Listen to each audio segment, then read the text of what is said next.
are a fact of life. I mean, we like to think that, just because we are agile, the dependencies go away. Reality is that they never do. Even if you're one team and your product that you're building only needs one team, within the team, you will have some dependencies and you deal with it through collaboration and communication. Now, when you have multiple teams, then you have cross-team dependencies. And then the way that SAFe deals with that is in multiple ways. One is when we do our planning, the PI planning, we identify those dependencies as far as they can be identified at the planning stage. So we understand that there is a dependency. We go and talk to the team that is fulfilling that dependency. We agree that that's something they can do. They write whatever additional work item they need to do in order to fulfill that dependency. And then we sort of, if you like, we got a handshake on that to say, okay, yes, yeah, I know you need that, and we're going to work on it. Now, what makes this happen is the fact that everybody is aligned to the same purpose. It's not like team one has got priority one that is given by a person, and team two has got a priority one that is given by a different purpose. So sometimes dependencies don't work in organizations because we have mismatched alignments of priorities, and therefore, what I'm working on as priority one is not your priority one. But in SAFe, we remove that because we're all aligned with the same set of priorities. So that's one part of it. Then the other part is that, okay, planning is fine, but actually we need to deliver this plan.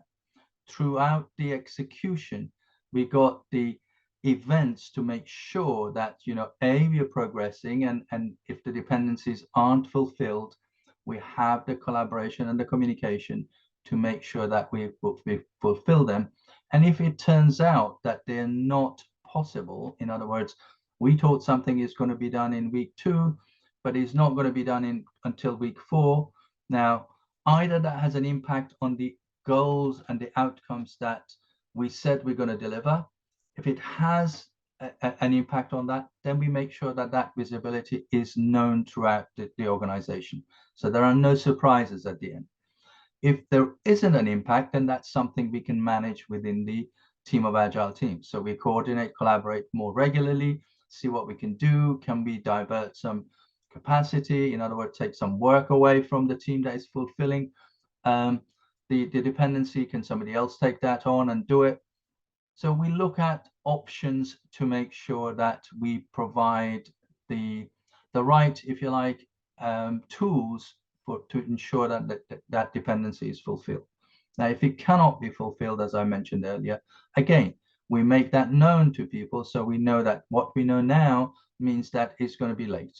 So we're not going to achieve this, but we can achieve it 2 weeks later, a month later.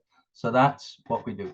So dependencies are a fact of life. We visualize them, we manage them, and also what we also do is, as we do our planning, the dependency and the program board is a signaling system. It will tell us whether the structure that we have is enabling us to minimize and eliminate dependencies where they can be, or the structure is in a way that we have unnecessary dependencies. Again, that signal is something that we take action on, both as consultants guiding the organizations and also the management and executive team of the organization to say, look, the way you've organized yourselves is not optimal. And again, we've talked about this before, things you can do: run your value stream identification workshop, and then understand, could you reconfigure yourself, restructure yourself in a different way, build your virtual agile team of teams in a way that you minimize the handoff and delays.